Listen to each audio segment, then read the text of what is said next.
ಹಬ್ಬದ ಗಮ್ಮತ್ತಲ್ಲೇ ಇದ್ದೀರಾ ಅಂತ ಅಲ್ವಾ?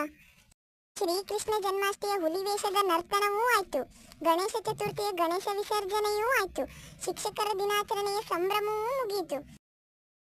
ಇನ್ನೇನಿದ್ರು ಒಂದೇ ಒಂದು ಹಬ್ಬದ ಬಾಕಿ ಉಳಿದಿದೆ. ಯಾವುದು ಹೇಳಿ ನೋಡುವ? ಯಾವುದಾ? ಜಾಣ.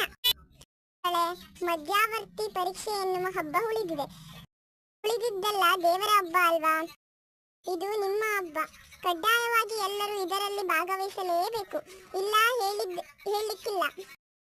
ನಾವೆಲ್ಲರೂ ಸಂಭ್ರಮದಿಂದ ಆಚರಿಸಬೇಕಾದ ಹಬ್ಬ ಇದು. ಎಂತ ಸಂಭ್ರಮ ಮೇಡಮ್? ಎಂತ ಸಂಭ್ರಮ ಇಲ್ವಾ? ಪರೀಕ್ಷೆಗೆ ಓದೋದು ಬರೆಯುವುದು ಒಂದು ನಿಮ್ಮ ಸಂಭ್ರಮ, ನಿಮ್ಮ ಉತ್ತರ ಪತ್ರಿಕೆಯನ್ನು ನೋಡಿ ತಿದ್ದುವುದು ನಮ್ಮ ಸಂಭ್ರಮ. ಮತ್ತೆ ಸಂಭ್ರಮ ಅಲ್ವಾ ಈ ಹಬ್ಬ?